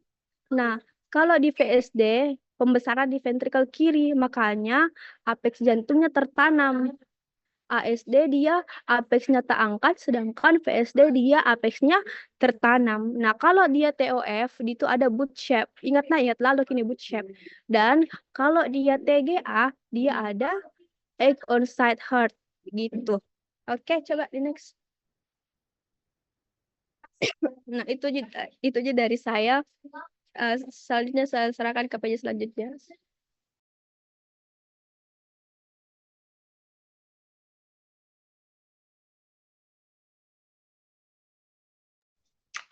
Oke, baik. Bismillahirrahmanirrahim. Oke, saya lagi toh selanjutnya. Nggak ada yang suara aku, Cok. Oke, jadi kita bahas shock dulu toh. Nah, ini teman-teman perlu ketahui karena teman-teman bakal yakin dan percaya bakal dapat nanti kasusnya di dunia nyata atau tanda-tanda shock baik di baik kasus kardio maupun kasus-kasus apa namanya blok lain kayak misalnya uro, respi. Pokoknya kalau menurun tekanan darahnya, shock gitu begitu toh. Nah, kita bahas dulu lebih lengkapnya apa itu shock. Nah, shock itu kalau teman-teman dapatkan pasiennya itu ya bisa penurunan kesadaran dengan ini tanda-tanda shock itu ada beberapa. Nah, yang paling teman-teman harus ingat itu ya ini 3. Kalau dia hipotensi toh hipoperfusi Ki. Hipotensi itu ya berarti tekanan darahnya turun. Nah, berapa tekanan darahnya dikatakan turun itu kurang dari 90/60 mm air aksa. Nah, itu hipotensi pertama. Nah, kemudian biasanya tuh kalau tekanan darahnya itu turun, maka jantung kalau dia masih sehat, toh dia akan kasih naik kecepatan denyutnya. Makanya kita akan biasa lihat denyut nadinya itu akan meningkat lebih dari 100 kali per menit, biasa takikardi. Tapi tidak selamanya itu nah, karena kalau misalnya jantungnya juga bermasalah, ya bisa jadi turun Ki, bisa jadi cuma 20 kali per menit. Nah, kalau sudah seperti itu pasti manifestasi apa namanya? Prognosisnya bakal buruk begitu ya. Jadi yang penting itu hipotensi 90/60 di bawah itu hipotensi. Nah, kemudian akarnya dingin, teman-teman periksa kakinya, pegang kakinya dingin. Atau yang paling bagus itu cek CRT-nya atau capillary refill time. Jadi teman-teman cubit kukunya, kan itu kalau dicubit kayak warna putih dulu toh. Nah, baru lihat langsung angkat hitungi. Kalau dia kembali memerah kurang dari 2 detik, maka normal, Ji. Tapi kalau lebih dari 2 detik lama kembali itu warna merahnya di kukunya, toh, maka itu meningkat atau memanjang namanya CRT-nya. Ya, teman-teman bisa periksa sekarang CRT-nya berapa. Apakah normal, Ji, atau enggak. Kalau dia 3 detik ke atas, 2 detik ke atas, itu berarti CRT memanjang, berarti ada gangguan perfusi. Coba teman-teman ikat tangannya pakai tali begitu toh. 3 menit mau saja baru cek CRT-nya bakal memanjang itu, bakal lama kembali memerahnya. Oke, itu tanda-tanda shock. Nah, kemudian ada tipe-tipenya shock toh. Pertama, shock hipovolemik, namanya saja hipovolemik berarti hipo menurun, volemik berarti volume darahnya yang bermasalah di sini. Itu dia kenapa bisa shock? Misalnya karena dia dehidrasi. Toh, dehidrasi baik dia tidak minum ataupun yang paling sering itu karena misalnya dia muntah-muntah, dia diare berat, toh itu kan bakal berkurang cairan plasmanya, bakal keluar gitu. Nah, darahnya juga bakal istilahnya kayak berkurang darahnya, toh. Atau ini hemoragik yang betul-betul kayak orang kecelakaan atau kecelakaan lalu lintas, berdarah, pecah ke arterinya atau misalnya arteri radialisnya dan lain-lain, brachialis dan lain-lain, berdarah ki. Nah, itu bisa shock hipovolemik. Nah, shock hipovolemik kalau teman-teman tahu itu apa itu preload, afterload sama kontraktility, lihat nih. Kalau hipovolemik karena menurun ke volumenya pasti preloadnya bakal menurun. Nah, afterload sama kontraktilitasnya ya normal ki. Nah, kemudian juga shock distributif ini biasanya karena shock anafilaksis atau neurogenic. Misalnya teman-teman kasih obat yang dia alergi terhadap obat, toh misal maka itu antibiotik. Kalau mau kita kasih, dicek dulu, disuntikan dulu di tangan tak, toh, untuk cek apakah dia itu alergi atau tidak. Tapi kalau nggak dicek toh langsung kita kasih, baru itu pastinya ternyata dia alergi terhadap itu obat, ya bisa shock anafilaksis, dia tiba-tiba menurun hipotensi, kemudian tidak bagus ke perfusinya begitu. Nah, kemudian ada juga shock kardiogenik. Nah, ini mungkin lebih kita bahas di sini karena ini kan blok kardio. Shock kardiogenik gitu ya bisa karena nyeri dada, infark miokard, bisa karena gagal jantung, ataupun karena aritmia. Kemudian ada shock obstruktif. Ini obstruktif karena jantungnya itu tidak bisa tidak bisa memompa, bisa karena tamponade. Tamponade itu teman-teman kalau sudah masuk fusi perikardium, sudah pelajari fusi perikardium, itu kan di perikardium itu ada cairan. Nah, ini kalau berlebihan itu cairan bisa tamponade. Bayangkan kalau kayak istilahnya ini jantung tenggelam kayak begitu sama ini cairan perikardium, jadi tidak bisa memompa dengan baik gitu. Nah, itulah. Itu mungkin tidak terlalu masuk nih. Nah, sekarang bagaimana kita mentata laksanai? Kita apakan ini orang-orang dengan tanda-tanda shock? Nah, kita dapatkan misalnya pasien, lihat nih yang algoritma di kanan tuh dari Perki. Kalau misalnya turun tekanan darahnya, hipotensi gitu misalnya. Nah, lihat iramanya bermasalah atau enggak. Kalau misalnya iramanya bermasalah, irama bermasalah apa? Ya aritmia toh begitu. Kalau iya, masuk di algoritma di aritmia, baik taki aritmia ataupun di brady aritmia. Nah, terus ya tata laksana nanti kita bahas di aritmia selanjutnya. Nah, kemudian nggak bisa kucoret di sini, Dik. Oh, bisa. Nih, ke sini dulu. Sabar, guys. Nah, kalau dia aritmia, tata laksana aritmianya nih, sampai dia stabil. Nah, kalau misalnya sudah kita tata laksana aritmianya, bagus iramanya, tapi masih shock, masih hipotensi, masih akral dingin, kembali ke sini. Nah, kalau seperti itu kita cek status volumenya pasien dengan apa ini namanya fluid challenge. Jadi kita pokoknya kalau shock ini pasien, langsung minggu kasih deh.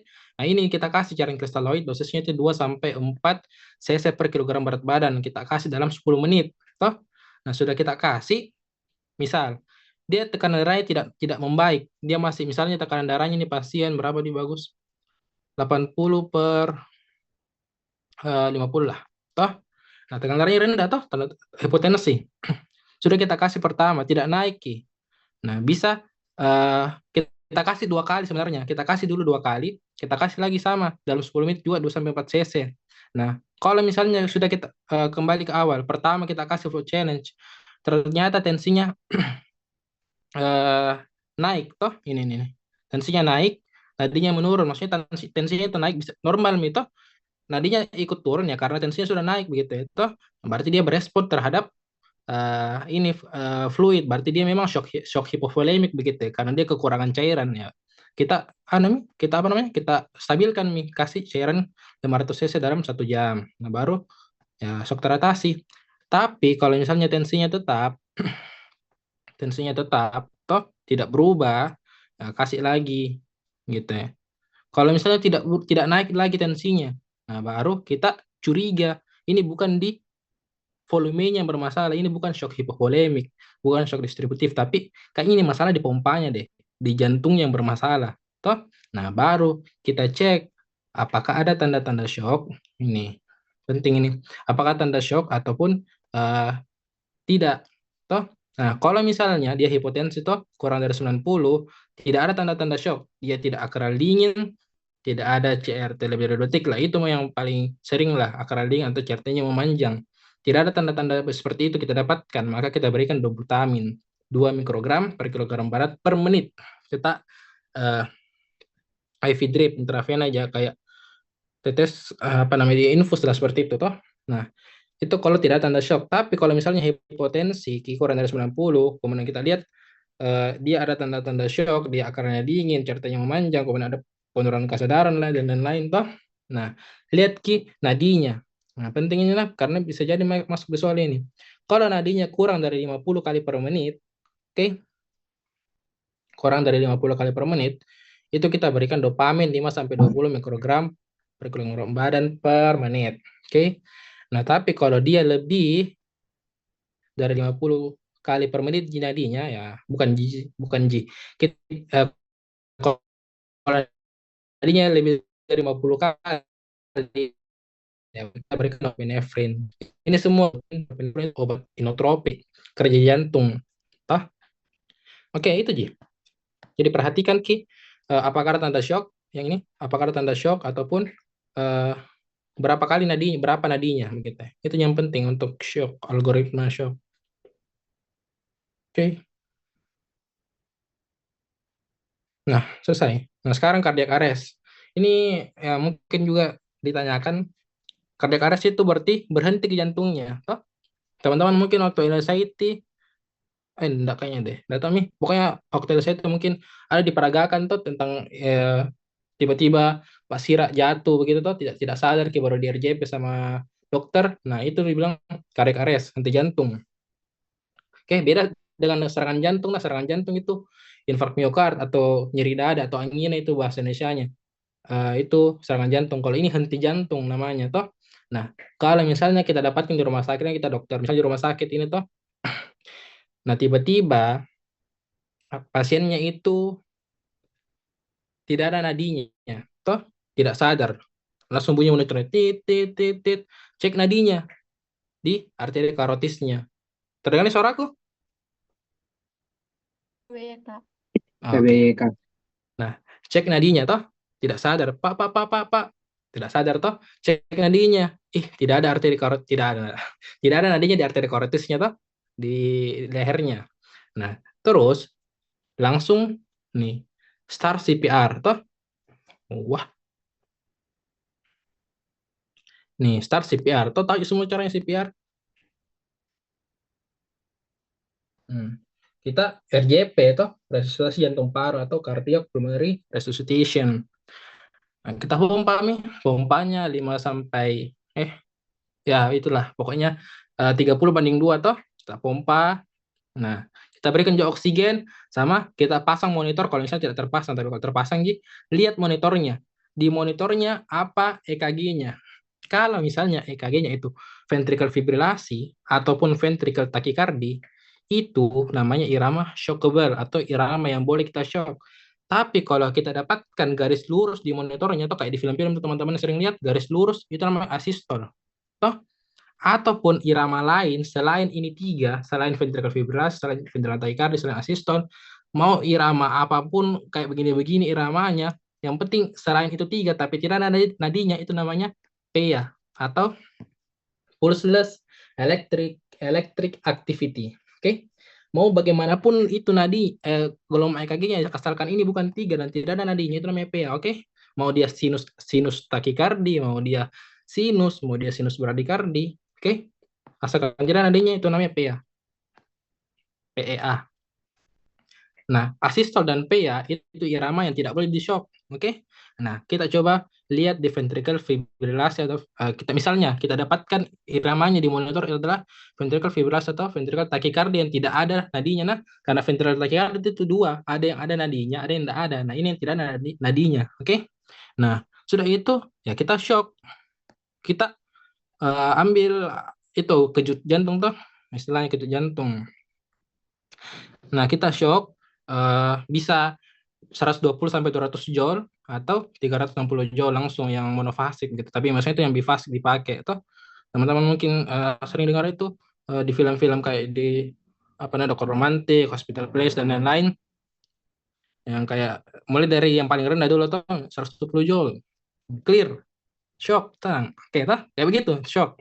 Nah, terus lanjutkan CPR, tidak boleh berhenti tuh CPR-nya. Nah, kita CPR 2 menit. Nah, kalau misalnya tidak terpasang infus, kita pasang infus, tapi biasanya kan terpasang G.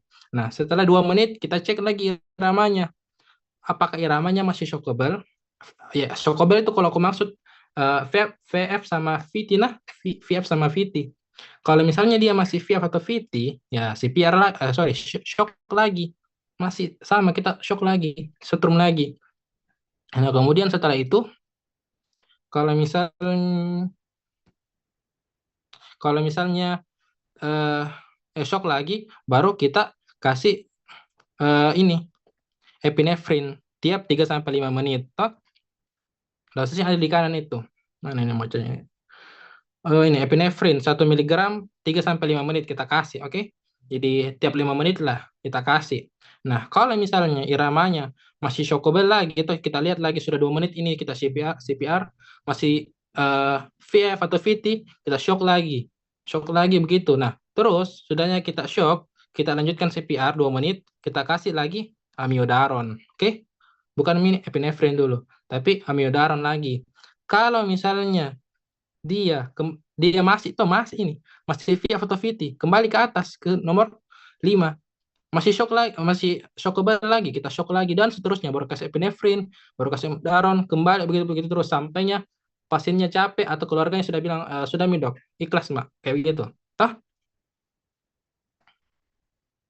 Nah, bagaimana kalau dia VT, sudah kita shock pertama, sudah kita CPR, ternyata iramanya berubah menjadi non-shockable. Dia menjadi asistol atau PA. Ya, kita pindah ke nomor ini. Nah, sekarang pasien tiba-tiba tidak nadi, code blue, toh di rumah saya itu code blue. Nah, tidak nadi, langsung CPR, lihat iramanya. Ternyata dia garis lurus, asistol misalnya, toh asistol atau PA. Nah, tidak boleh di shock. Kita berikan apa? Langsung kita berikan epinefrin, oke? Kita berikan epinefrin, sudah itu kita CPR lagi. CPR terus 2 menit, kemudian kita berikan epinefrin ini dosis tiap 3-5 menit. Kemudian begitu terus, sudah 2 menit kita cek lagi iramanya. Dia masih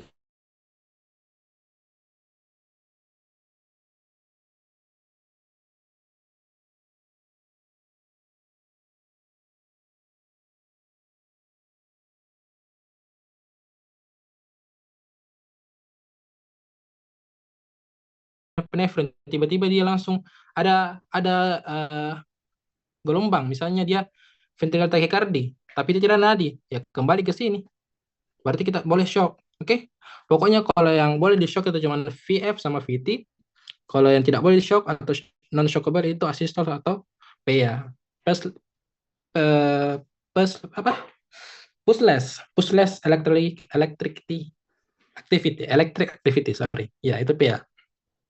Nah, begitu jika RS selesai. Sampainya keluarganya bilang sudah nih.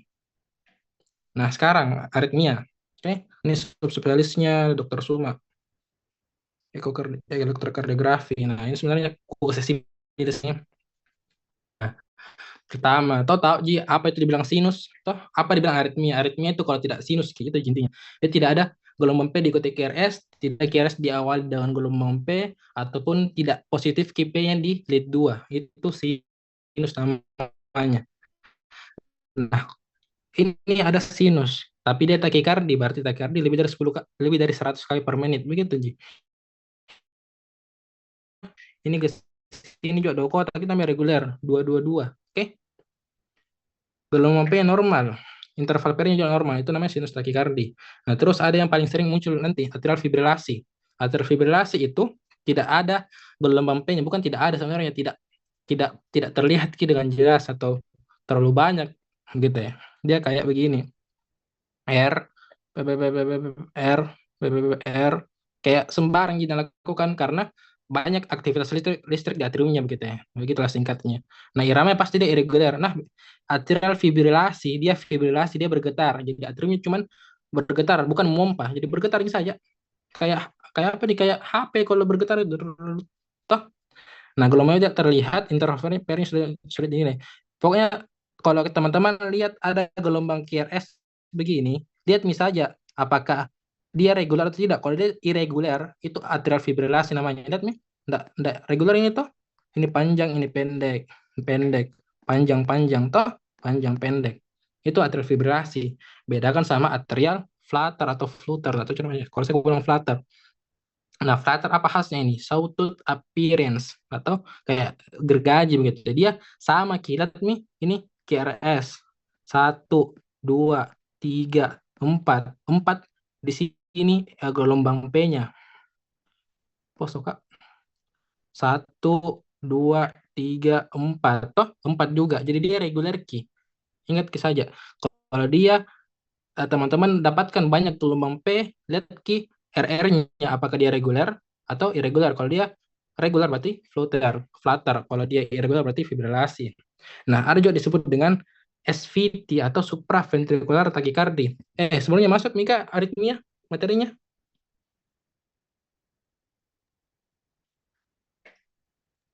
Sudah dipelajari? Sudah, Kak. Oh, sudah nih. Oke. Sudah, Kak. Berarti mengulang gini. Nah, ada disebut dengan SVT. SVT itu bedanya sama atrial flutter, nah dia regular key juga. Toh, apa bedanya? Dia cuma satu saja kayak gelombang P-nya begitu ya. Atau gelombang P-nya sama gelombang T-nya itu bagus tumpuk Ki. Nah, begini. Jadi dia kayak rapi tapi satu gelombang di antara RR-nya. Nah, itu kalau bahasa simpelnya itu SVT namanya nah. Gitu. Nah, kemudian itu ini 4 masalah di atriumnya. Nah, sekarang aritmia pada ventrikelnya lagi. Ada yang disebut dengan ventricle tachycardy. Nah, tadi itu dibahas sudah. Ventricle tachycardy itu ya pokoknya gelombang QRS-nya itu, ini gelombang QRS namanya. Dia itu widely atau lebar. Ya, lebar. Itu berarti dia masalahnya di ventricle. Kalau dia masalahnya di atrium itu gelombang QRS-nya bakal sempit, kenungnya sempit, QRS-nya tuh. Lihat sempit toh. Nih, endak gini. Ini sempit toh, tapi kapan dia lebar berarti dia masalahnya ventricle. Nah, kalau dia lebar seperti ini, toh dia kayak begini.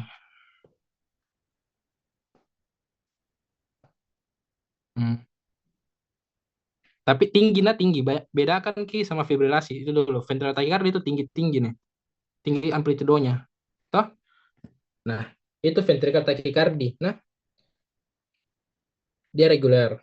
Kemudian ada juga sebenarnya ventricular tachycardia itu ada dua, ada yang monomorfik, ada yang polimorfik.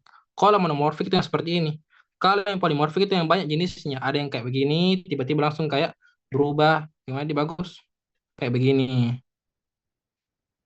Nah, itu berarti polimorfik, berarti banyak jenisnya begitu ya. Banyak apa di bentuk gelombang ini kan satu jenis gelombang jika. Nah, toh ini monomorfik ini. Nah, kemudian aja disebut dengan torsade puang. Nah, ini kayak namanya saja torsade puang, berarti dia menari-nari. Jadi kayak begini, tiba-tiba begini, baru begini lagi. Bedakan sama yang polimorfik, beda gitu. Teman-teman cari nih VT polimorfik sama torsade puang, bandingkan Ki. Kalau torsade puang itu dia kayak lebih apa ya? Kalau bilang saya cantik gitu, tapi hampir mirip VF ventricular fibrilasi, tapi dia masih tinggi-tinggi. Nah, kalau polimorfik dia masih tinggi-tinggi memang, tapi banyak jenis gelombangnya. Oke. Nah, sekarang ventricular fibrilasi. Nah, ventricular fibrilasi tidak ada minadinya memang, karena dia cuma bergetar. Makanya kita dapatkan gelombang EKG itu dan cuma kayak begini-begini. Tidak tinggi, Ki. Dia cuman satu kotak saja, atau bahkan 1,5 gitu ya. Oke, itu ventricular fibrilasi. Nah, terus apa yang kita lakukan? Nah, lihat ini algoritma dari AH toh yang di sebelah kanan.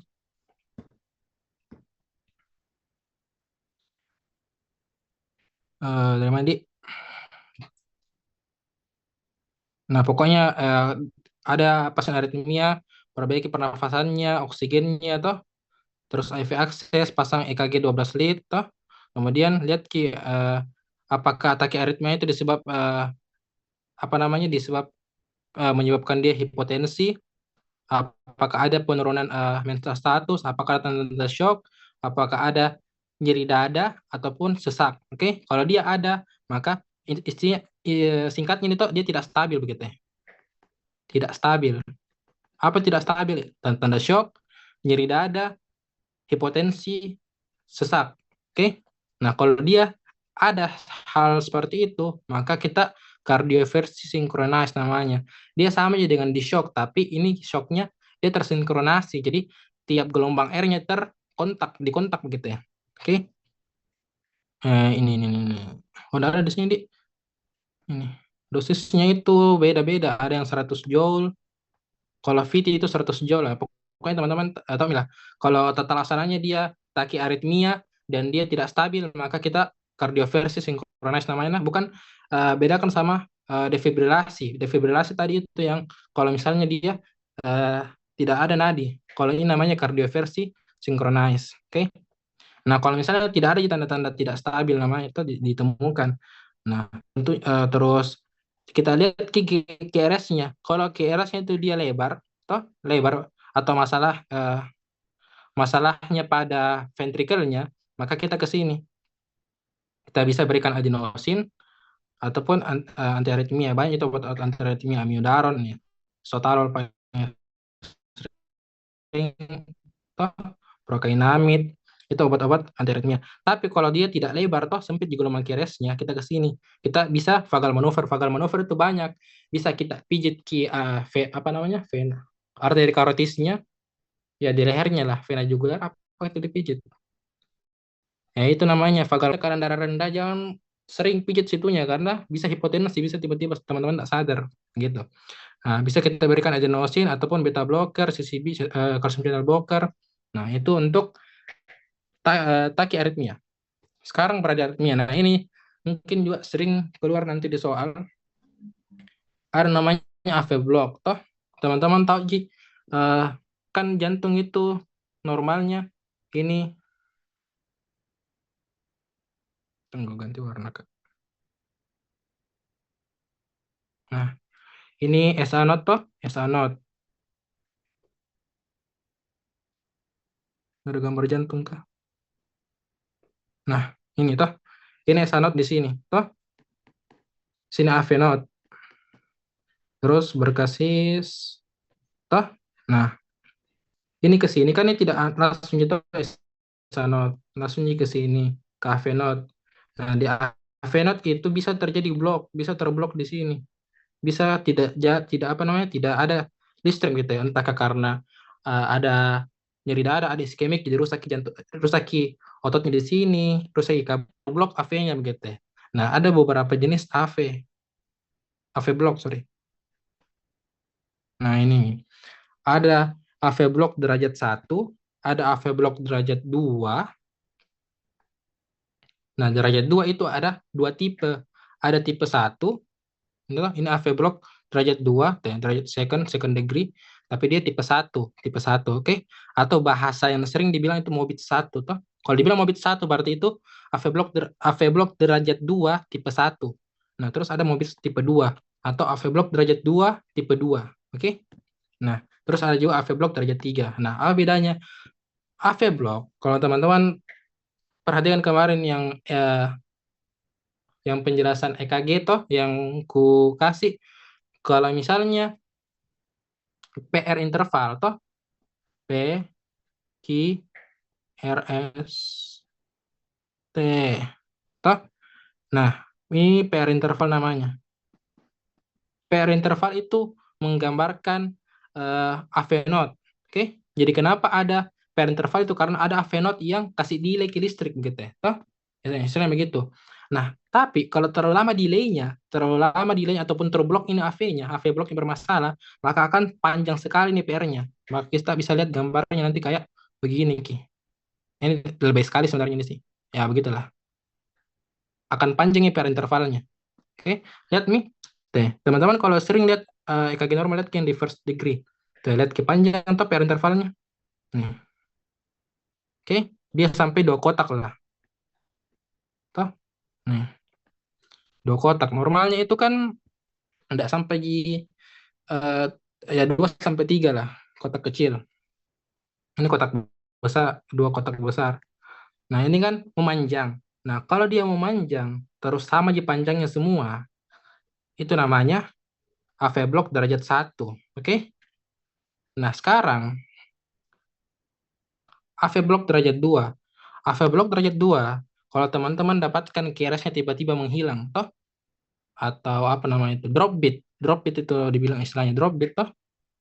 Drop bit, tiba-tiba hilang QRS-nya. Itu berarti dia AV block derajat 2. Nah, AV block derajat 2 tadi aku bilang ada 2 tipe, ada tipe 1 dan tipe 2. Kalau tipe 1, teman-teman lihat ke per intervalnya nih, per interval, per interval, per interval. Semakin memanjang toh. Kalau derajat 2 tipe 1 itu per intervalnya namanya progresif key pemanjangannya. Ini increasingly prolonged. Jadi dia kayak memanjang tambah lama tambah panjang per intervalnya. Misalnya di sini 2, di sini 3, di sini 4. Nah, sudah itu ini ada gelombang P. Tidak ada QRS ikuti. Harusnya ada naik di sini. Tidak ada ikuti toh. Nah, itulah disebut dengan AV block derajat 2 tipe 1. Jadi dia memanjang. AV block derajat 2 tipe 2 itu apa namanya? PR intervalnya itu dia memanjang. Tapi memanjang itu sama semua, di sini 2, di sini 2, tiba-tiba langsung hilang toh. Gitu. Nah, di sini 2 misalnya, di sini 2 tiba-tiba langsung hilang. Itu bedanya tipe 1 sama tipe 2 toh. Tipe 1 itu kayak tiba-tiba menghilang, ini istilahnya kayak pacarnya begitu ya. Semakin lama semakin cuek, terus tiba-tiba langsung hilang, langsung di ghosting. Itu tipe 1. Nah, tipe 2 itu ada aja terus tiap hari, tiba-tiba langsung hilang gitu ya. Itu tipe 2, tiba-tiba langsung hilang. Nah, ya begitulah. Nah, kalau AV block derajat 3 tidak ada nih hubungannya sama sekali, itu gelombang P sama QRS. Istilahnya kayak putus mini antara P sama QRS begitu ya. Jadi P-nya jalan sendiri, QRS-nya jalan sendiri, oke? Nah, lihat nih. Ini P, ini ada P di sini sebenarnya tenggelam. P, P, P, P, P, toh? Nah, QRS-nya jalan sendiri juga. QRS, lihat Q regular kita semua tuh. Regular Q P-nya, regular Q juga QRS-nya, tapi jalan sendiri-sendiri Ki. Oke? Nah, misalnya kayak kalau AV block derajat 1 itu dia kayak mulai kayak bosan atau mulai agak menjauh, tapi tetap selalu ada. Nah, kalau AV block derajat 2 tipe 1 itu mulai menjauh, tambah menjauh, tiba-tiba langsung hilang toh. Kalau tipe 2 itu menjauh gitu terus toh, tapi sama aja frekuensi menjauhnya. Menjauh, tiba-tiba langsung hilang gitu ya. Gak ada apa-apa langsung hilang. Nah, kalau dari 3 putus nih, tidak ada hubungannya. Oke? Nah, bagaimana telaksananya AV block kalau atau bradiaritmia? Sama seperti tadi. Kalau dia stabil, toh ini kalau dia tidak stabil, toh berarti kita ke sini. Tapi kalau dia stabil, kita cuman monitor sama observasi saja. Perhatikan TTV-nya begitu ya. Kalau tidak stabil, kita berikan atropin atau dopamin atau epinefrin. Oh iya, lupa Kak. Itu untuk atropin toh itu kalau misalnya dia AV block derajat 2 tipe 2 atau bilang Mobius 2 nah Mobius 2 dan AV block di red 3, itu langsung kita kasih atropin. Tak perlu kita cek apakah dia stabil atau tidak stabil, oke? Tapi kalau untuk derajat 1 sama Mobit 1 itu perlu kita cek ininya. Apakah dia stabil atau tidak stabil, oke? Nah, gampang itu aritmia. Apa lagi? Enggak ada kayaknya. Oke, ada bertanya kan?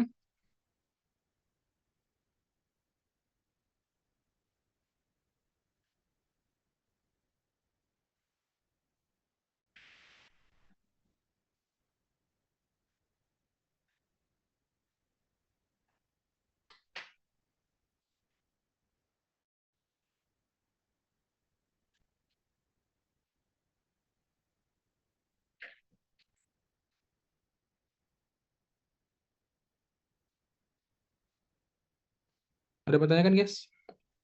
Sudah radang jantung toh, perikarditis, miokarditis, endokarditis. Sudah vaskular toh, vaskular ada intermittent kalodakasio, nyeri tungkai, ada trombus arteri. Ini dia kronik. Kalau ini dia akut. Oke. Sorry. Ini dua kronik. Ini yang akut ya, yang emboli arteri.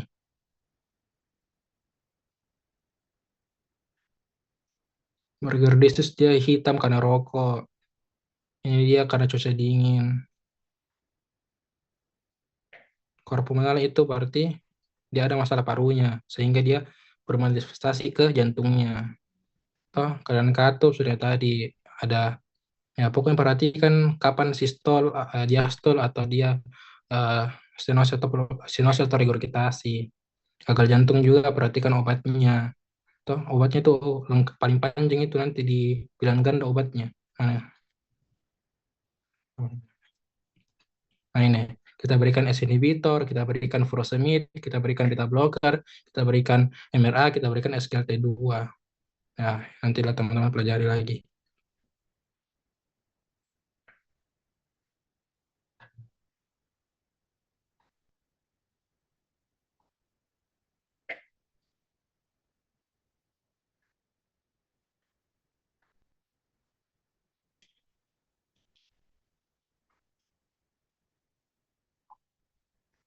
Diseksi kalau dia nyeri robek, nyeri dada kayak terobek.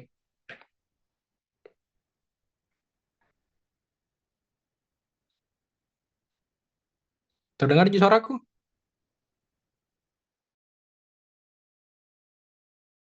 Oke. PDA itu tadi sudah menjelaskan tuh sama Kak Ayu. Kalau dia umur-umur kontinu itu PDA, ASD itu widely split fix toh. Kalau VSD itu dia pansystolik. TOF itu dia eh apa namanya? Boot shape di X-ray-nya. Kalau 3 itu egg on site. Itu Ji. Itu jadi hafal menurutku kalau mau lulus. Kalau mau paham ya pelajari lagi. Shock tadi ini sudah pokoknya nih pelajari apa kapan diberikan dobutamine, dopamin atau norepinefrin. Ya, ritmenya tadi sudah itu bedakan ki VT sama eh, terus ada puang, bedakan ki fibra sama flutter sama SVT. Oke, sekarang kuis.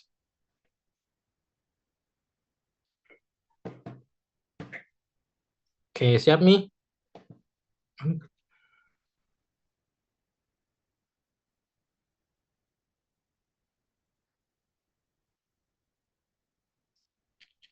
Tunggu nah, guys.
Ya.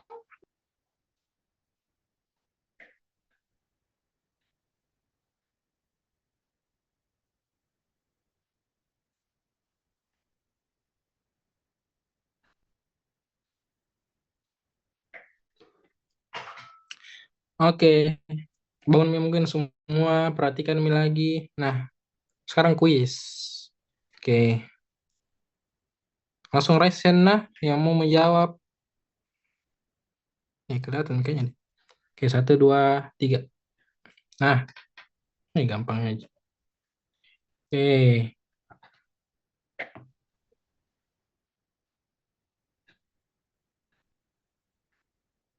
laki-laki keluar nyeri dada, member sejak hari terakhir tidak membaik dengan Varsorbit.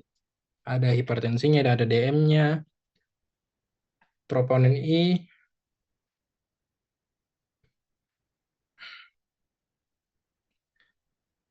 Oke, ini kayaknya CKMB deh. CKMB-nya kurang dari 40. Oh ya, troponin I kurang dari 40 nanogram per mililiter. EKG-nya seperti berikut. Apa diagnosisnya? Ada yang tahu?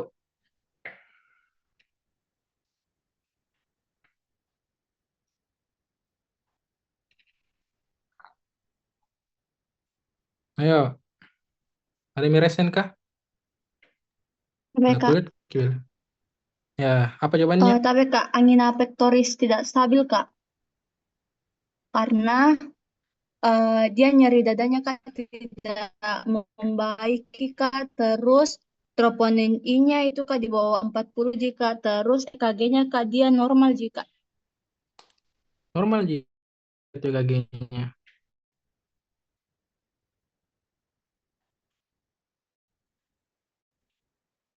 Ya, Kak, normal jika.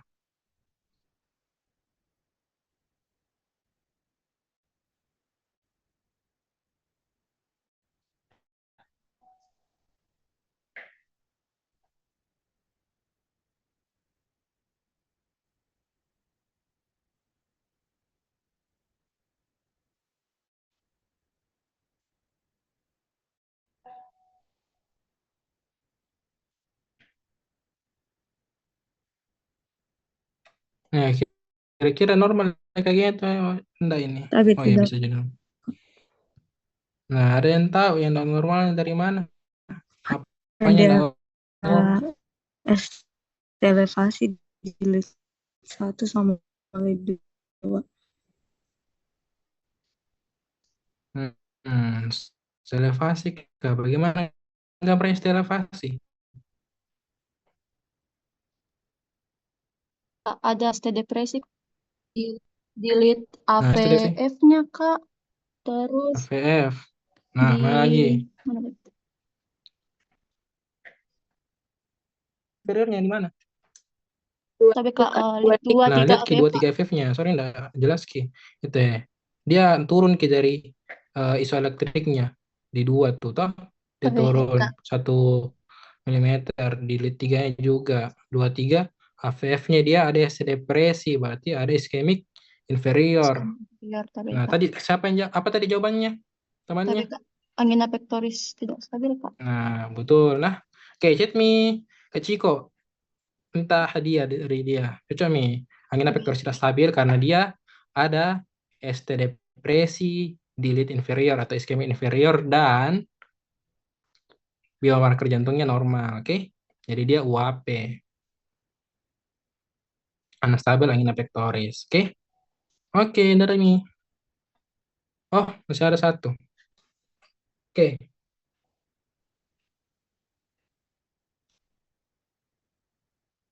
Oke, ada yang bisa jawab?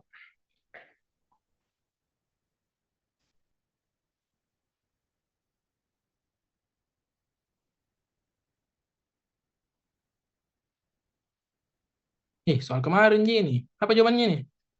Tapi Kak, endokarditis infeksiosa. Nah, kenapa? Karena ada riwayat pasien pernah ke dokter gigi untuk mencabut giginya. Tuh, itu nah. Endokarditis infeksiosa karena ya riwayat cabut gigi. Sebenarnya itu kata kunci sih, tapi kalau secara ilmiah nggak boleh Ki, seperti itu. Pokoknya lihat Ki, ya murmurnya bagaimana toh? Dia murmur. Nah, ini kalau ada murmur pada apex, pada fase diastolik. Nah, ada yang tahu murmur apa itu?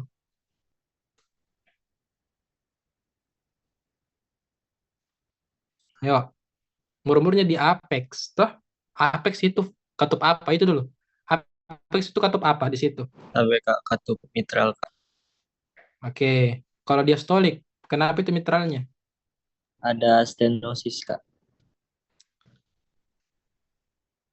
Iya Kak, sinuses Kak. Oke, cocok Mina. Jadi kalau ada murmur pada apex pada fase diastolik itu dia stenosis mitralnya toh. Yang kita itu rumus. Kalau teman-teman mau paham ya, kan kalau diastolik mitral dia harusnya membuka, tapi kan ini dia murmur berarti sulit membuka. Sulit membuka itu berarti stenosis begitu. Kalau mau pahamnya. Oke, cocok Mina. Nah, yang paling sering memang kalau endokarditis atau jantung rematik itu ya masalah di mitralnya bisa stenosis maupun regurgitasi. Oke, satu materi ternyata guys, jantung rematik. Oke, satu mami sering juga masuk ini. Oke, saya berikan ke PJ selanjutnya.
Gitu, Assalamualaikum warahmatullahi wabarakatuh. Sekarang PJ Gumi paling terakhir. Sorry nah, sudah selesai tapi baru Kak masuk. Di sini ya, kita akan bahas tentang penyakit jantung rematik. Untuk penyakit jantung rematik itu, dia diawali dengan adanya penyakit yang namanya demam rematik dulu. Nah, demam rematik itu dia paling khas karena infeksi dari ini Streptococcus yang tidak tertangani. Jadi demam penyakit jantung rematik itu dia sebenarnya dia komplikasi dari demam rematik karena infeksi Streptococcus yang tidak tertangani. Nah, terus dia itu ada nama diagnosisnya tuh dia pakai kriteria namanya kriteria Jones. Nah, kriteria Jones itu ada yang mayor, ada yang minor. Kalau mayor itu dia gampang dicerna hafalnya pakai ini, pakai Jones di sini. J-nya itu joint involvement, O-nya itu myokarditis, N-nya itu nodul subcutaneus, E-nya itu erythema marginatum, sama S-nya itu ini Sydenham Korea. Nah, kalau joint involvement itu berarti dia dibilang kayak gejalanya ada nyeri sendi yang berpindah-pindah. Terus kalau myokarditis berarti itu dia ada kayak penyakit jantung, nyeri, ya dia nyeri dada. Terus kalau nodul subcutaneus dia seperti ini nodul di kulit. Terus kalau erythema marginatum itu dia kemerahan juga pada telapak tangan, sama Sydenham Korea itu dia kayak bergerak sendiri tangannya. Jadi itu namanya kriteria mayor. Ingat saja Jones, Jones. Nah, kalau kriteria minor dia sama aja seperti infeksi pada umumnya. Kayak misalnya peningkatan C reaktif protein, ada juga di EKG-nya itu dia ada pemanjangan interval PR. Ada peningkatan leukosit atau leukositosis karena infeksi toh. Ada atralgia, itu berarti dia nyeri sendi yang lebih dari satu. Ada demam juga pasti karena infeksi, sama ada peningkatan laju endap darah. Nah, bisa dikatakan kalau dia itu mengalami demam rematik karena infeksi Streptococcus itu karena itu kalau misalnya sudah didapatkan adanya ini kultur tenggorok, diambil swab sama dia dikatakan peningkatan titer Astor. Nah, titer Astor ini memang dia sensitif Ki terhadap Streptococcus. Jadi dia akan meningkat kalau ada infeksi Streptococcus. Ditambah dengan dua gejala mayor antara ini JONES sama atau satu mayor dengan dua minor. Jadi gampang cara hafalnya. Hafal dulu yang ini mayor sama minor. Terus bisa dikatakan dia kena rematik kalau standar growth standarnya tuh ini kultur tenggorok sama peningkatan titer asto tambah dengan ini ONES bisa juga 1G Jonesnya tapi dua minornya. Nah, kalau sudah kena demam rematik akut karena infeksi infeksi streptococcus yang nggak tertangani, maka lama-kelamaan dia akan kena ke jantungnya yang namanya penyakit jantung rematik atau rheumatic heart disease atau RHD. Biasa itu dia kena katup mitral sebelah kiri toh. Pertama itu dia ada gurgitasi katup mitralnya terlalu lebar terbuka, lama-kelamaan dia akan menjadi stenosis atau susahnya terbuka. Ini obatnya antibiotik biasa. Jika ini infeksi bakteri jadi dikasih antibiotik. Biasa paling banyak itu penisilin. Kalau misalnya usianya BB-nya lebih dari 27, kita kasih 1.200.000 unit intramuskular satu kali saja. Kalau misalnya kurang dari 27, berarti kita kasih setengahnya. 600.000 unit intramuskular satu kali dikasih. Begitu, Ji. Kalau jantung rematik. Karena infeksi streptococcus, terus ini dihafal kriteria jenisnya sama obatnya. Makasih semua. Sorry nah guys, sorry, minta maaf sekali.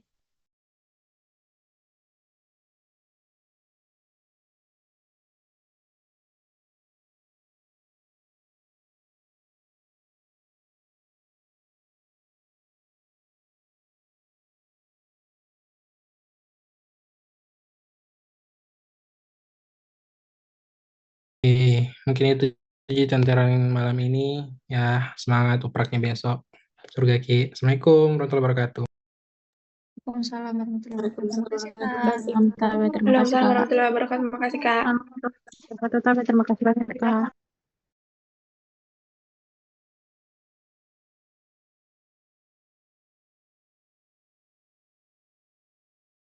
Sejak sesuatu